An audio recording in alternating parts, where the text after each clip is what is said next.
On January 9, 1964, the simmering tensions in the Panama Canal Zone, long overshadowed by Cold War politics and largely invisible to the global public, boiled over in a wave of anti-American protests. The world soon learned of a stunning confrontation in this narrow strip of land, with students bearing Panamanian flags facing down U.S. authorities. In the ensuing days, riots shook the region. Streets burned, buildings were destroyed, and diplomatic relations between the United States and Panama reached a perilous low. But why? How could a place as seemingly mundane as the Canal Zone, essential for international maritime transit, become the epicenter of nationalistic and anti-American fury? This article delves deep into the historical forces, cultural conflicts, and geopolitical tensions that sparked the tumultuous events of 1964, explaining why the Canal Zone, so crucial to U.S. interests, became ground zero for Panamanian outrage. Chapter 1: Constructing the Canal and a Legacy of Division. The roots of the 1964 crisis stretch back to the early 20th century, when the United States embarked on the colossal project of building the Panama Canal. After gaining independence from Colombia in 1903, an independence movement heavily encouraged by U.S. interests, Panama signed the Hay-Bunau-Varilla Treaty with Washington. This agreement granted the United States the right to build and indefinitely administer a canal across the isthmus, along with sovereignty-like control over a designated zone surrounding the waterway. Under this treaty, the U.S. effectively carved out the Panama Canal Zone, a territory of about 553 square miles that bisected Panama's geography. The treaty terms were extraordinary. The U.S. obtained rights as if it were sovereign in perpetuity. For Panamanians, it felt like a partial cession of their newly born nation, relegating them to a precarious position, beneficiaries of canal commerce but sidelined on questions of governance and economic control. Over the decades, discontent would fester in the hearts of many Panamanians who felt that the Canal Zone was an affront to their national dignity. From the outset, the U.S. undertook extensive development in the Canal Zone, building American-style neighborhoods, schools, hospitals, and a robust civil administration to support canal operations. These enclaves were predominantly inhabited by American employees working for the Panama Canal Company or the U.S. government. This blatant disparity sowed deep-rooted resentments that accumulated for decades. Facing pressure, U.S. and Panamanian leaders sometimes negotiated minor concessions, such as updated treaties granting small improvements in working conditions for local laborers or symbolic gestures, like allowing the Panamanian flag to be displayed in certain parts of the zone. A sense of betrayal lingered among the population, who viewed these deals as superficial modifications, not the sweeping reform needed to restore their national dignity. By the early 1960s, the question of how the Panamanian flag would be flown in the Canal Zone had become an emotional touchpoint. In 1963, an agreement, publicly known but poorly implemented, called for both the U.S. and Panamanian flags to be flown side by side at certain civilian sites in the zone. This was intended as a goodwill gesture that acknowledged Panama's symbolic link to the territory. However, many Zonians resented this idea. Across the zone's towns and administrative buildings, confusion reigned over whether both flags should be displayed or none. On January 9, 1964, now enshrined in Panamanian national memory as Martyrs' Day, a group of Panamanian high school students marched toward Balboa High School in the Canal Zone, determined to see the Panamanian flag raised alongside the U.S. flag. The reaction was swift and explosive. Word spread rapidly through Panama City that the U.S. had disrespected the Panamanian flag. Riotous demonstrations sprang up across the city and spilled into the zone. Clashes escalated, windows were smashed, fires were set, and gunshots rang out.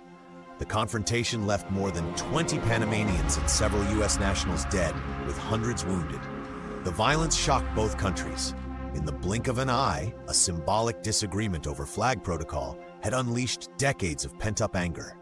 The Cuban Revolution of 1959 echoed throughout Latin America, fueling a sense of possibility for smaller nations to assert themselves. Meanwhile, U.S. foreign policy in Latin America was increasingly scrutinized. Washington's priority in the 1960s was halting the spread of communism, particularly after the Cuban Missile Crisis of 1962. But many Latin American countries resented the paternalistic undertones of U.S. interventions, culminating in suspicion that the American presence in the Canal Zone was a vestige of old imperial attitudes. Additionally, 1964 found Panama grappling with economic inequality and high unemployment.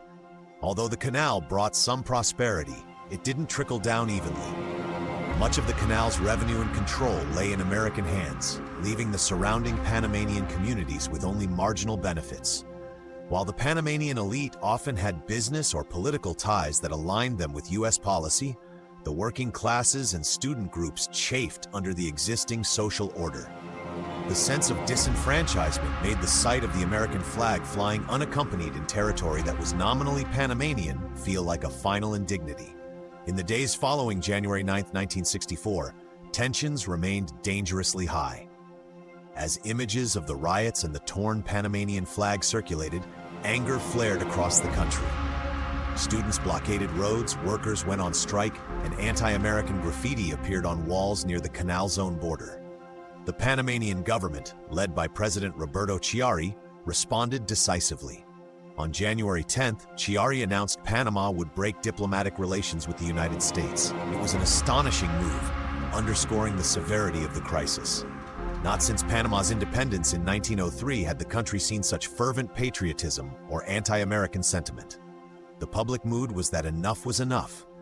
If the U.S. refused to treat Panamanians as equal partners, perhaps they would force the issue through protest and diplomatic isolation. Under pressure, American diplomats reopened discussions on revising the 1903 treaty. Talks dragged on, overshadowed by deep mistrust.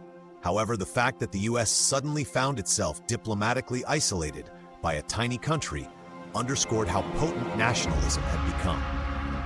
In Latin America, reaction to the 1964 Canal Zone protests was largely supportive of Panama. Many countries had their own histories of U.S. intervention, military bases, economic influence, or political meddling. Panama's stance resonated as an emblem of a smaller nation standing up to a superpower. In the Organization of American States, OAS, debates over the Canal Zone crisis revealed broader undercurrents of dissatisfaction with U.S. policy in the region. However, many Panamanians resented being cast as potential pawns of communism. Their grievances, they stressed, lay in nationalism and sovereignty, not in ideology. Nonetheless, Cold War anxieties did help push the U.S. government to the negotiation table. No one in Washington wanted the Canal Zone to become a flashpoint for further radicalization if the standoff dragged on unresolved. While the crisis in 1964 focused international attention on Panama, fully resolving the canal question took many more years. Diplomatic relations were eventually restored, but negotiations sputtered. The Johnson administration, followed by President Richard Nixon's government, made incremental concessions to Panama, but avoided wholesale changes.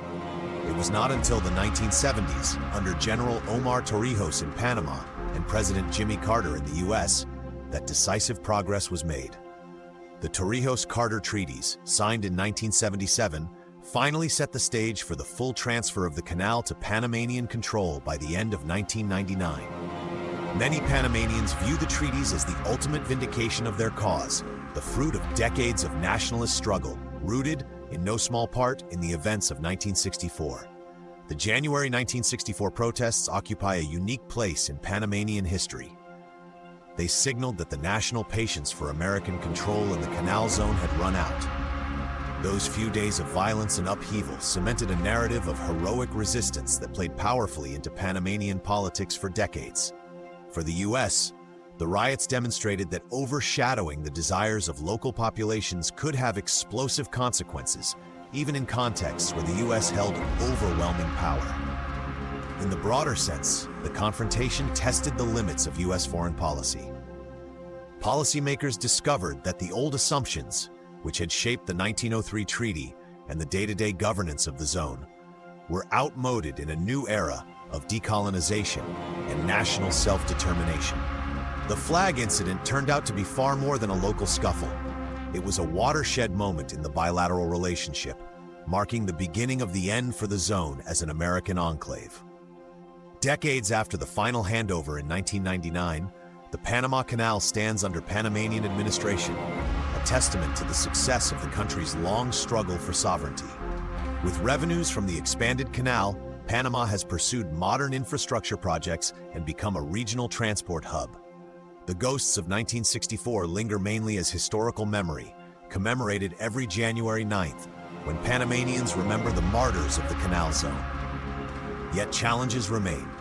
Economic inequality persists and debates about foreign presence continue in different forms, today focusing on Chinese investments or global shipping interests. Nonetheless, the sense of national pride gleaned from regaining control over the canal remains strong. It is a reminder of how a single moment in history, symbolized by the destruction of a flag, can galvanize a people's determination to shape their own destiny. For the United States, the 1964 crisis carries lessons about the perils of ignoring local grievances in strategically vital regions. Even an immensely powerful nation may find itself in a no-win situation if it fails to address long-simmering resentments. In today's global climate, where discussions of sovereignty and national identity remain at the forefront, the Panama Canal story underscores that partnerships must consider the aspirations of local populations, lest they transform into anti-American flashpoints. In many ways, the events in Panama foreshadowed future conflicts the U.S. would face around the world, where a strong American military presence and local resentment collided. The 1964 Canal Zone riots suggest that no treaty or arrangement can stand firm if perceived as unjust by those who live with its consequences. In 1964, the Panama Canal Zone became the center of anti-American protests because it represented a glaring, decades-old infringement on Panamanian sovereignty and dignity. What began as a struggle over a flag was truly a struggle over who owned the land, the waterway, and the right to self-determination. Driven by a rising tide of nationalism, socioeconomic disparities, and global sentiments against colonial-style enclaves, Panamanians of all backgrounds united in protest, demanding respect and equality from the U.S. The resulting violence shocked the hemisphere, but it also forced the U.S. to recognize Panama's mounting frustration. The ultimate resolution, a renegotiated canal treaty and eventual full sovereignty for Panama, would not come until years later. Yet the events of January 1964 were pivotal in spurring change. In the annals of Panamanian history, those protests remain a crucial turning point, a day when ordinary citizens, driven by pride and anger, compelled a global superpower to confront the consequences of its long-standing policies. Today, the legacy of the 1964 riots resonates as a reminder that symbolic gestures, such as the right to fly one's national flag, can embody profound questions of power and identity.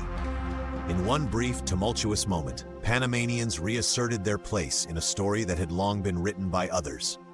Their fight for recognition, dignity, and sovereignty helped rewrite the narrative of the Panama Canal Zone, and by extension, signaled that in a modernizing world, no territory could remain immune to the call for self-determination and national pride.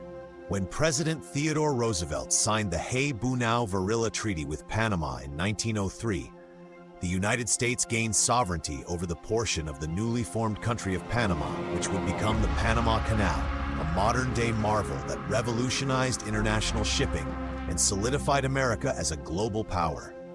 While the benefits to the U.S. were enormous, the politics surrounding the canal and the treatment of Panamanians themselves engendered profound social repercussions that persisted for more than half a century. On January 9, 1964, grievances between native Panamanians and Zonians, or Americans residing within the U.S.-controlled Canal Zone, boiled over into a series of anti-American riots, which resulted in an evacuation of the U.S. Embassy in Panama City, widespread looting, and dozens of deaths. Most importantly, this uprising, honored annually in Panama as Martyrs' Day, eventually led to a renegotiation of the original 1903 treaty and is commonly remembered as the beginning of the end of American hegemony over the Panama Canal Zone. Arnold Denice, Stephen Bosworth, and Donald McConville each served in Panama in some capacity during the riots. They recount the terrifying experience of evacuating an embassy and being placed into the thick of a highly hostile situation. Bosworth and McConville were interviewed in February 2003 and February 2001, respectively, and Denice's account comes from a personal diary that he kept while serving abroad. Learn more about the fight to ratify the Panama Canal Treaty, which occurred 13 years later, and the 1989 U.S. invasion. It was a question of wounded nationalism. Stephen Bosworth, Principal Officer, 1963-1964. In Panama in the early 1960s, there was only one issue, and that was the control of the Panama Canal Zone. In fact, I went to Colon in July of 1963, and in January of 1964, there was an explosive series of riots all along the Canal Zone in Colon and in Panama City. In Colon, my first wife and I were living above consular offices, so when the mob marched on the consulate, they actually marched on us. There was long-standing resentment on the part of the Panamanians, particularly the nationalists, because the United States had basically taken the Panama Canal Zone and built the canal. So it was a question of wounded nationalism. Generations of Panamanian students had come forward, dedicated to the proposition of reasserting Panamanian sovereignty over the Canal Zone, and the particular spark for these riots was a demonstration by American students in the Canal Zone. There had been an agreement, I think in 1960 or 61, that the Panamanian flag would fly side by side with the American flag in the Canal Zone. These American students at the Canal Zone High School sort of had a fit of American nationalism and became upset with this, and they sort of marched on and lowered the Panamanian flag in the Canal Zone. We were in Colon. The National Guard finally moved the mob back away from our building, and my wife and I and our small young son were trapped inside. They finally got the mob dispersed. They were throwing stones through the windows and all of that. We then were driven out of Colon into the Canal Zone by the number 2 in the National Guard. He put us in the back seat of the car and covered us with a blanket. There was a lot of violence going on, sniping, and there had been several deaths. It was not a pleasant time. They drove us across the line into the Canal Zone. We remained in the Canal Zone for about a week. The rioting finally was quieted down. There was a sort of truce established between Panama and the United States, but they broke diplomatic relations with us, and we kept in our embassy in Panama City. We kept a very small presence. However, there were several thousand families in the Canal Zone. Many of them had been there for 2 and 3 generations. They operated, administered, and maintained the canal, which at that point was a very important waterway. Many of them had become very inward-looking, very chauvinistic, and did not like Panamanians or Panama. Many of them had lived in this 10-mile wide strip of land for nearly their whole lives and had never set foot in the Republic of Panama. They were an extraordinarily inward-looking lot, and they recognized, rightly as it turned out, that it was a zero-sum game between them and the Panamanians. Anything the U.S. gave up with regard to sovereignty over the Canal Zone was a loss to them. I was informed that a revolutionary riot had broken out and that I was in danger. Arnold Dennis, communications supervisor and consular officer in Panama City from 1961 to 1964. When I returned to Panama on New Year's Eve, I did not realize that January 1964 would prove to be an ominous period in U.S.-Panamanian relations. On January 7th, some American students from Balboa High School in the Panama Canal Zone raised the American flag in front of their school. 2 days later, Panamanian students organized a protest march. They entered the Canal Zone, caused property damage, and had a confrontation with the Canal Zone police. This, my first foreign service crisis, started at 4 in the afternoon on January 9th and spread throughout Panama City and Colon. It did not reach its climax until midnight. I had gone to bed early that evening, and at 1:15 a.m., I was informed that a revolutionary riot had broken out and that I was in danger. The embassy had been stoned by a huge mob, and the U.S. Library burned down, the PAA office was sacked, and the Chase Manhattan Bank and the Goodyear plant were both seriously damaged. They are burning American cars and attacking Americans in the streets, I was told. I called my neighbor and embassy co-worker, Jean Mewhorter, who lived in the apartment below me, and we moved our cars out of sight behind the apartment building. Somehow, we managed to get to the office, where there were about 80 members of the Panamanian Guardia Nacional surrounding our embattled embassy. They escorted us to the Embassy Communication Center, where I worked with Chargé d'Affaires Wallace Stewart for the next several hours. He was in telephone contact with President Johnson and Secretary of State Dean Rusk. Secretary Rusk informed him that the government of Panama had broken diplomatic relations with the United States on January 9th, and that we had to destroy classified files and prepare for evacuation. There were serious concerns in Panama and the Canal Zone that a coup d'etat or communist takeover were plausible. The last minutes before we abandoned our embassy, I stood next to the chargé when he sent out our last message to the State Department. For the next few days, I stayed in seclusion at the residence of our administrative officer, Thomas Huff, whose house was guarded. In retrospect, I think the Panamanian National Guard did a good job protecting our embassy and staff. The rioting ended January 12th. 4 American soldiers were killed and 20 Panamanian rioters were also dead. It appeared that Fidel Castro had helped the rioters with supplies and propaganda tools.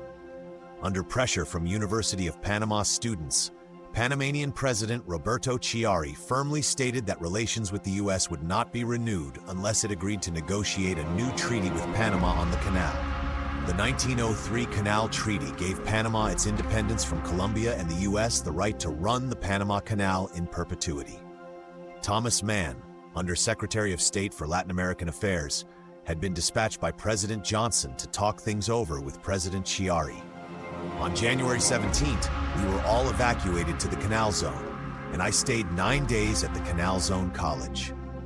Although diplomatic relations were ruptured, consular relations with Panama were not affected. On January 19, I reported back to work and was told to conduct business as usual. We issued visas, took care of crew lists, and rendered assistance to American citizens. Consul Taylor advised us to cooperate with the public to project a positive U.S. image, which, in Panama, depended on how well the U.S. consulate would operate. It was a pressure-filled job, given the confused state of U.S. Panamanian affairs. A few days later, consular personnel were instructed to return to their homes in Panama. We had to replace our American car plates with Panamanian plates for security reasons. All American cars in Panama were easy targets for terrorists and anti-U.S. demonstrators. For a few more weeks, we continued an inconspicuous social life. The situation remained sensitive as there were strong feelings on both sides. I was very concerned about the long-range effects this crisis would have on any future relations with Panama. There were serious concerns in Panama and the Canal Zone that a coup d'etat or communist takeover were plausible possibilities. We were told to go home and avoid going outside because you didn't know what attitudes the Panamanians might have toward us. It finally erupted into a riot where Panamanians were firing into the Canal Zone, and it got very bitter. That particular week happened to be my first tour as duty officer. I was at home. I shared an apartment with another young Foreign Service officer. We had an allowance. We didn't have quarters. We had to find our own place. I got this call that said, "Are you watching television? Take a look." We turned it on, and there was a riot. They were overturning cars downtown and so forth. So they told me to come into the embassy right away. I was the only junior officer, and I was there because I was on duty. There were riots all along the canal and border there, at least in the city of Panama. If you're familiar at all with Panama, one of the main streets of Panama is the border with the Canal Zone. I guess that's maybe a couple of miles away from where the embassy is located. But we were getting all these reports, and of course Washington's on the phone, and I was being assigned all sorts of various duties. Then, sometime in the early hours of the morning, a mob came to the embassy. The embassy was the only place that the Panamanian National Guard protected. The National Guard was their police force, basically, but they weren't an army as such. They were just a police force, but they were called the Guardia Nacional. They had surrounded the embassy to protect the embassy and keep the mob away. The mob was out there and they were throwing rocks and things and Molotov cocktails at the embassy. Some of us were wondering whether we were going to get out of there that night, but the mob finally went away. The next morning, the CIA station chief had sources that were saying that the mob was now armed and was coming back and would have arms this time. So at some point, they decided to evacuate the embassy. In fact, they had already started hauling out classified documents. When you mentioned the troops, They did have some deuce and a halfs that they had brought around to this one entrance that was being kept open to the canal zone. We'd been loading up classified files onto that 2.5-ton truck to haul them over to the canal zone, and the files were jam-packed with this stuff and so forth. You know, all of those exhortations to keep your classified files limited and so forth. Like most places, they weren't, and they had tried to start burning them, but every time they would get this incinerator going, the roof would start to catch on fire. But at some point late that morning, they finally made the decision to evacuate the embassy.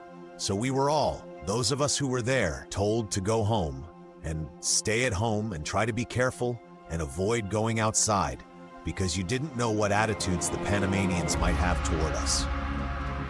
There was sort of a funny incident that had happened after I had left that morning. I think the embassy was 3 or 4 stories tall, and the Marines had cases of tear gas at each level to start dispersing in case somebody broke into the building or something like that, or maybe to leave in the building if they were told to evacuate it to keep others from trying to get in. But in any event, there was some Marine who had a name that was something like Gas, and somebody had called out his name, and somebody up on the 3rd floor hollered down, "Did you call gas?" He said, "No gas." And somebody up there started pulling these canisters out and tossing them on the 3rd floor. So the whole 3rd floor was full of this tear gas. Now, as it turned out, at the very end, they never totally evacuated the embassy before the last few people got out. It's a chancery, really, rather than the embassy. Before the last few people got out of the chancery, they changed their mind again in Washington and decided that they wouldn't totally evacuate the place. That weekend then, the rest of that weekend, we stayed home listening to the news reports. The Panamanian government was being very jingoistic. Most of the Panamanians were actually killed in some fires that were more involved with looting and so forth, that actually may have been killed by other Panamanians who were keeping them out of their stores or something. In the Pan Am building, I think there were 5 of them that were caught in that fire down there. But it was headlined all over the United States. The next week, Time and Newsweek had cover stories on these riots in Panama. So it was a serious situation. They suddenly announced that that was the end of the talks, and they were breaking off diplomatic relations with the United States. But by Sunday evening, my friend and I had gotten so bored being inside that we decided to venture out a bit. We had to take our chances. The more we went out, the Panamanians themselves were very friendly and courteous to us. They had a very sharp distinction in their minds between Americans and Zonians. They detested the Zonians, who they felt were always looking down on them and had mistreated them and so forth, whereas they generally tended to like Americans. Most of them had American friends, and a lot of them had gone to school in the United States and whatever. The next week, the embassy operated more or less normally, but we didn't have any classified around for the most part. It had all been hauled away, but about a week later, there had been negotiations to reach some kind of understanding between the US and Panama. The Panamanians had been insisting that the US would have to agree to negotiate on the canal, to open negotiations on the status of the canal, and Lyndon Johnson was publicly saying the United States would never agree to negotiate under threat of violence. So they finally struck some language, and they had settled on the Spanish word discutir. That's the infinitive form of the verb, and it was put out. At the time it was put out, the Panamanians locally started to point out that the word discutir in Spanish, rather than meaning discuss, had more of an implication of to argue about something. So they, in fact, had gotten a commitment out of us. When we insisted that was not what was intended, they suddenly announced that that was the end of the talks, and they were breaking off diplomatic relations with the United States. That afternoon, in the embassy, we were suddenly told to go back to our houses and apartments and pack small overnight bags and to go over to the canal zone. So we all then were over in the canal zone in some barracks and so forth over there, and had all been ordered to leave Panama. We were in the canal zone, which after all is American territory under the terms of the canal. When Vasco Núñez de Balboa crossed the Panama Isthmus on foot in 1513, He had little intention of becoming the first European explorer to reach the Pacific Ocean. But his trek revealed Panama's strategic location to be a treasure as great as any of the plunder brought home by other conquistadors for the Spanish crown. After Balboa's discovery, it didn't take long for Spain's royal court to imagine a canal crossing through Panama. Unfortunately, given the technology of the time, building it was all but impossible. In the 1500s, when Spain's King Charles I ordered officials in Panama to study the construction of a new canal there, one replied, "There is not a prince in the world with the power to accomplish this."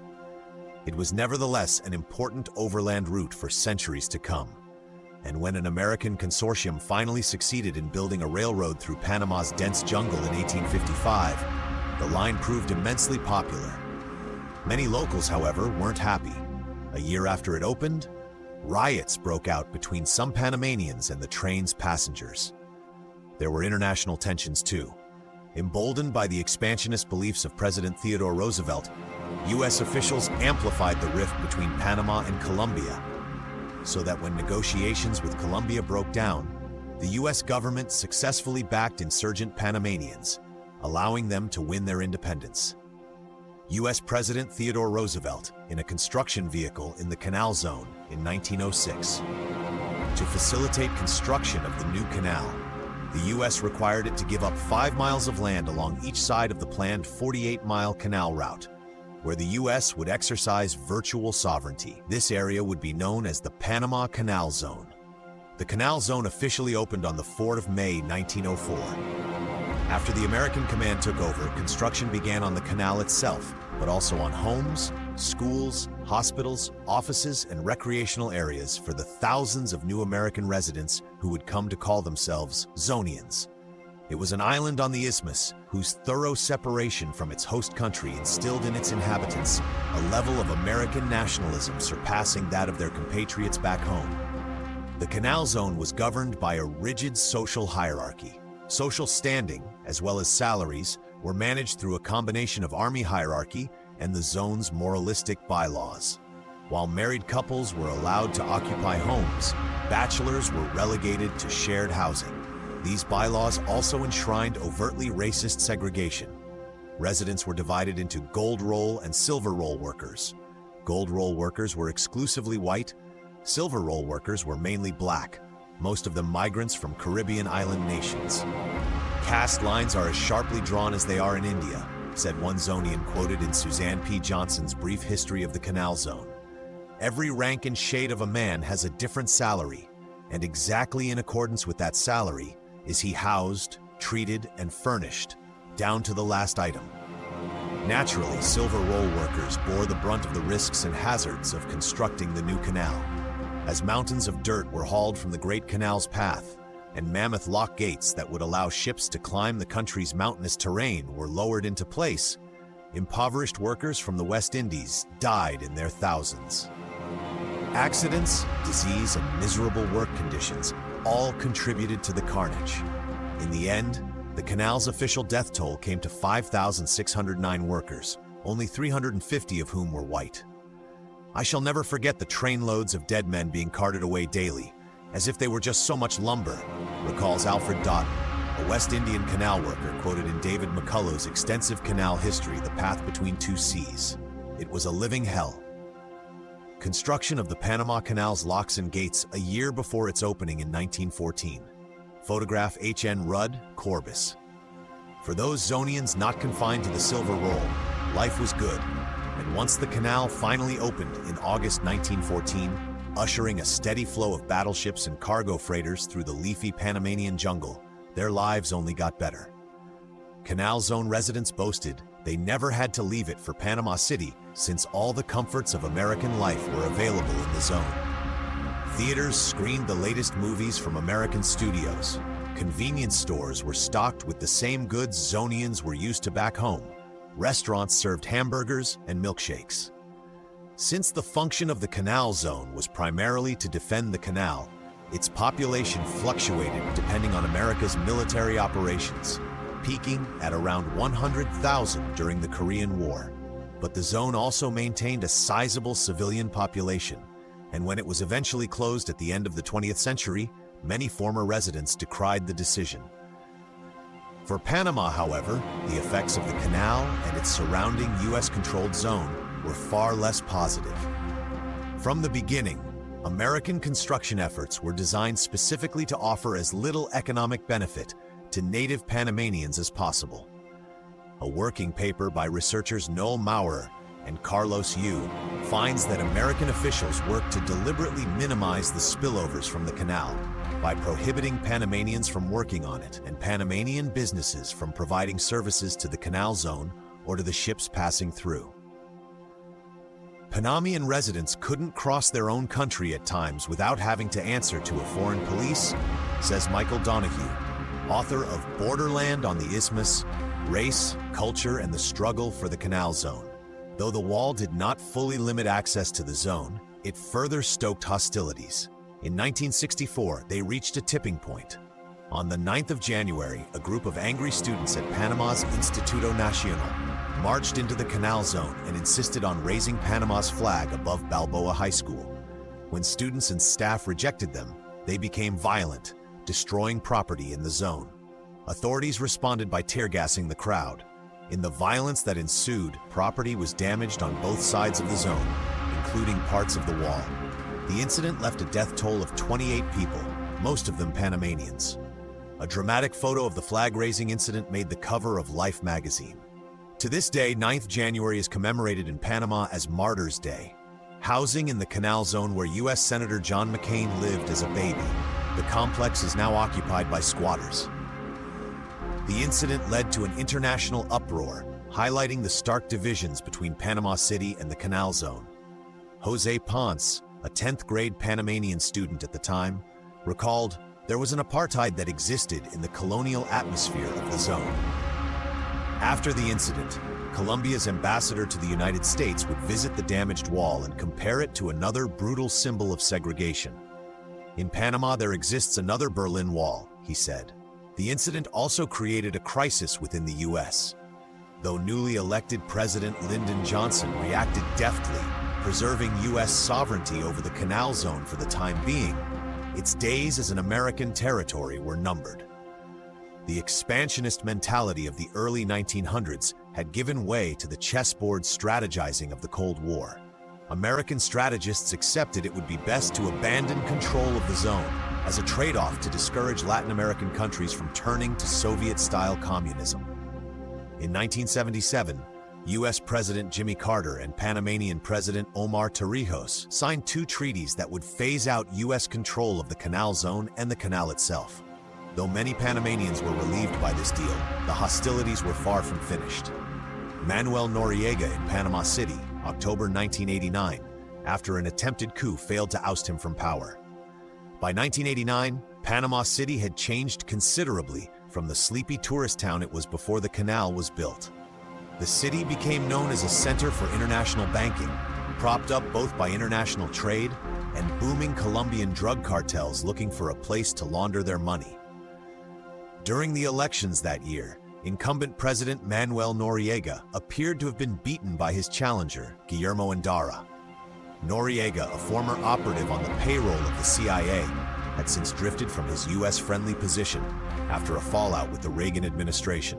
After the election, Noriega refused to step down, claiming the U.S. had meddled with the election results. On the 15th of December 1989, hostilities boiled over after 4 U.S. soldiers were wounded, one fatally by an angry mob in Panama City. 5 days later, U.S. troops invaded Panama in an attack the White House dubbed Operation Just Cause.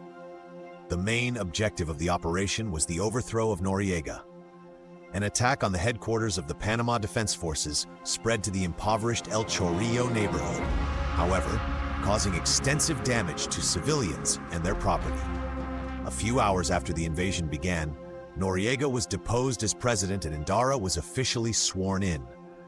But much of the city had been left in ruins, and while official Pentagon figures held that 516 Panamanians had been killed in the conflict, human rights groups in Panama placed the death toll as high as 3,500. It was an ugly last gasp of what had been nearly a century of American rule in Panama. "I wouldn't wish such destruction on my worst enemy," said Rosa Turner, a resident of the neighborhood, in an interview 25 years after the invasion. "We don't even know where the remains of our deceased loved ones are, to leave them flowers at their tombs." The city's banking boom has continued unabated in recent years, and so too have its shady deals, as revealed in the Panama Papers leaks. On the other side, a long line of massive cargo ships waits to pass through the canal. Those ships may soon be joined by even larger ones, as an expansion of the canal, set to open next month, will let in ships up to 3 times larger than the current limit. One day, Panama's emblematic canal may be threatened by a new waterway in Nicaragua, though locals there seem as ambivalent about that project as Panamanians were about the canal zone, and construction has been delayed in recent months. In Panama, meanwhile, many of the old canal zone structures remain. After the mass exodus of Americans following its closure, some of the lavish homes built there were snapped up by well-off Panamanians, while other structures have simply been abandoned. Despite the inequalities of modern-day Panama City and the upheavals that have shaken the city for much of its history, Panamanians remain proud of their identity, which remains solidly attached to the canal. As one columnist recently wrote in La Estrella de Panama, "The canal is a natural resource that belongs to all of us, and thus it requires the genuine, responsible, and patriotic involvement of all of us." Does your city have a little-known story that made a major impact on its development? Please share it in the comments below or on Twitter using Story of Cities. Martyrs' Day, known in Spanish as Dia de los Martires, is a Panamanian day of national mourning. It commemorates the January 9, 1964 anti-American riots over sovereignty of the Panama Canal Zone. The riots started after a Panamanian flag was torn, and students were killed during a conflict with Canal Zone police officers and Canal Zone residents. U.S. Army units became involved in suppressing the violence after Canal Zone police were overwhelmed. After 3 days of fighting, about 22 Panamanians and 4 U.S. soldiers were killed. The incident is considered a significant factor in the U.S. decision to transfer control of the Canal Zone to Panama through the 1977 Torrijos-Carter treaties.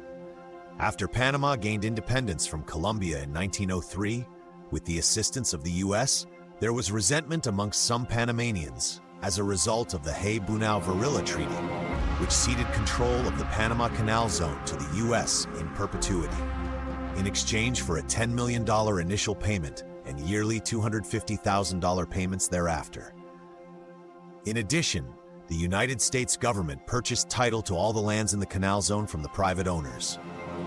The Canal Zone, primarily consisting of the Panama Canal, was a strip of land running from the Pacific Ocean to the Caribbean and had its own police, schools, ports, and post offices. The Canal Zone became U.S. territory, de facto if not de jure. According to Stephen Bosworth, the American principal officer in Colon, there were several thousand families in the Canal Zone. Many of them had been there for 2 and 3 generations. They operated, administered, and maintained the canal, which at that point was a very important waterway.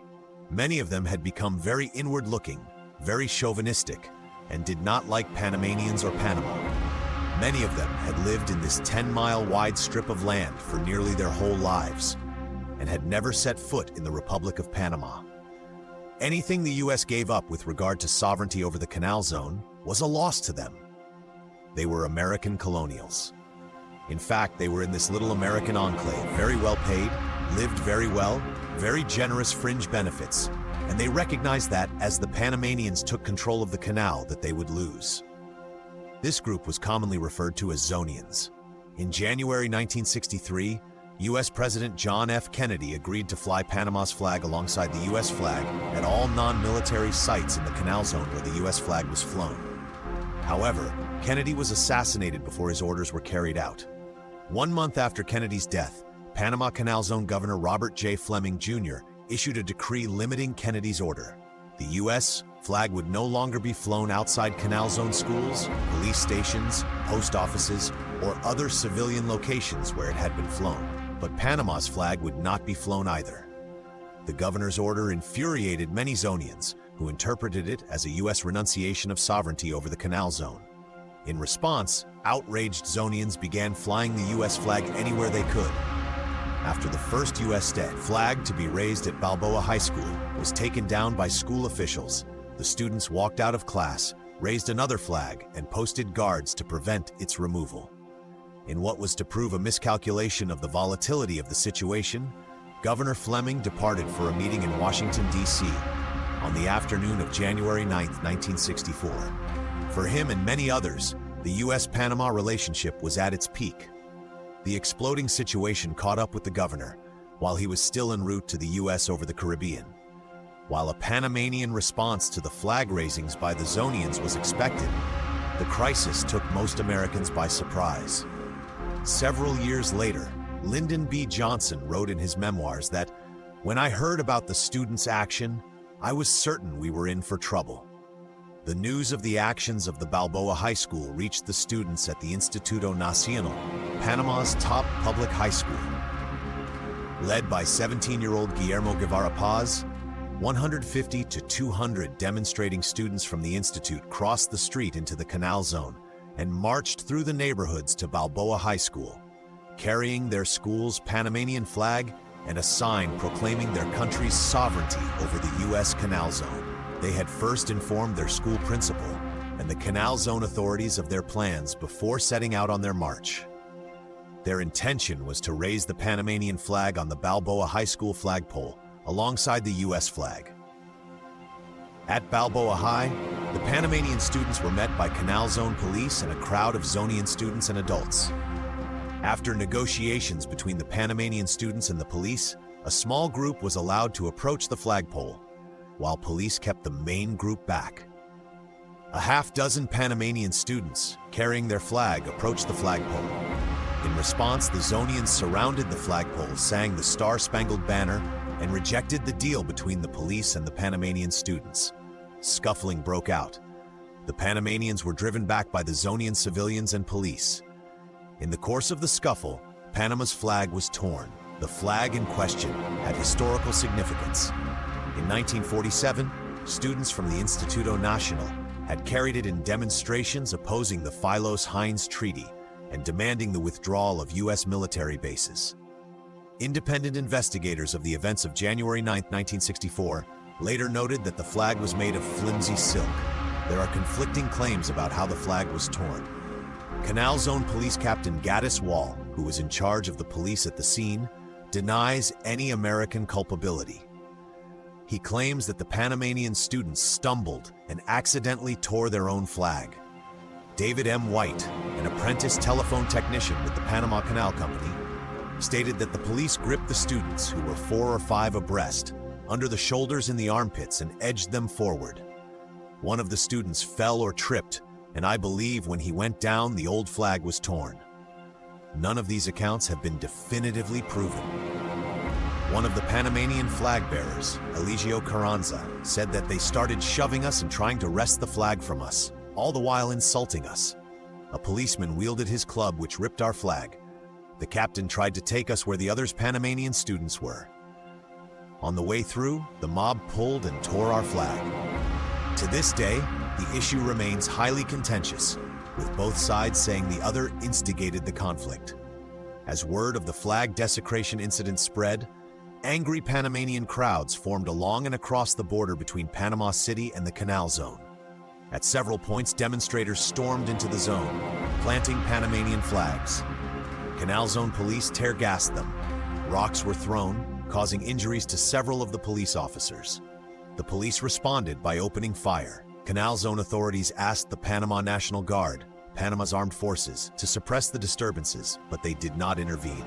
Meanwhile, demonstrators began to tear down the fence of shame located in the Canal Zone, a safety feature alongside a busy highway. Panamanians were tear-gassed, and then several were shot. One of the most famous photographs of what Panamanians know as Martyrs' Day shows 2 demonstrators, one bearing a Panamanian flag climbing over fence of shame at Ancon. The opinion of most Panamanians and most Latin Americans generally about the fence in question was expressed a few days later by Colombia's ambassador to the Organization of American States. In Panama, there exists today another Berlin Wall. The Panamanian crowds grew as nightfall came, and by 8 p.m. the Canal Zone police was overwhelmed. Some 80 to 85 police officers faced a hostile crowd of at least 5,000, and estimated by some sources to be 30,000 or more, all along and across the border between Panama City and the Canal Zone. When the lieutenant governor came to survey the scene, the protesters stoned his car. Flag demonstrations on the boundary between Panama and the Canal Zone. At the request of Lieutenant Governor Parker's, General Andrew P. O'Mara, commander of the U.S. Southern Command, assumed authority over the Canal Zone. The U.S. Army's 193rd Infantry Brigade was deployed at about 8:35 p.m. American-owned businesses in Panama City were set afire. The recently dedicated Pan Am building, which, despite housing an American corporation, was Panamanian-owned, was completely gutted. The next morning, the bodies of 6 Panamanians were found in the wreckage. Some reporters alleged one giant communist plot with Christian Democrats, socialists, student government leaders, and a host of others controlled by the hand of Fidel Castro. However, it seems that Panama's communists were caught by surprise by the outbreak of violence and commanded the allegiance of only a small minority of those who rioted on the Day of the Martyrs. A good indication of the relative communist strength came 2 weeks after the confrontations, when the Catholic Church sponsored a memorial rally for the fallen, which was attended by some 40,000 people. A rival communist commemoration on the same day drew only 300 participants. The U.S. Embassy was ordered to burn all sensitive documents. A number of U.S. citizen residents of Panama City, particularly military personnel and their families who were unable to get housing on base, were forced to flee their homes. There were many instances in which Panamanians gave refuge to Americans who were endangered in Panama City and elsewhere. The confrontation was not contained in the Panama City area. Word of the fighting quickly spread all over Panama by radio, television, and private telephone calls. The incomplete censorship had the side effect of contributing to wild rumors on all sides. One popular but inaccurate Zonian rumor, fueled in part by references to the American Canal Zone in U.S. news media, alleged that the Panama Canal Zone had been renamed United States Canal Zone and would henceforth be an outright possession of the United States. News and rumor instantly traveled the 49 miles from Panama's south coast to its north coast. The country's second city, Colon, which abuts the city of Cristobal, then part of the Canal Zone, erupted within a few hours after the start of hostilities on the Pacific side. Intense fighting continued for the next 2 days. Unlike in Panama City, Panamanian authorities in Colon had made early attempts to separate the combatants. Some incidents also happened in other cities all over Panama. As the angry Panamanian mob turned their wrath against targets in Panama City, a number of people were shot to death under controversial circumstances. The final death toll was 28 people. Ascanio Arosemena, a 19-year-old student, was shot from behind through the shoulder and thorax. He became the first of Panama's martyrs, as those who fell on January 9, 1964, and the following few days were to become known. Witnesses say that Arosemena died while helping to evacuate wounded protesters from the danger zone. The witnesses appear to be corroborated by a photograph of Arosemena supporting an injured man, said to have been taken shortly before he was shot. The building where it all started, the former Balboa High School, today bears his name and is one of the buildings of the Panama Canal Authority, the Panamanian government agency created to run the canal, starting from midday December 31, 1999. A 6-month-old girl, Maritza Avila Alabarca, died with respiratory problems while her neighborhood was gassed by the U.S. Army with CS tear gas. The U.S. denied that the infant's death was linked to the use of CS tear gas, in keeping with its claim that it is not a lethal agent. Various U.S. accounts claim that all Panamanians who were shot to death were either rioters or else shot by other Panamanians.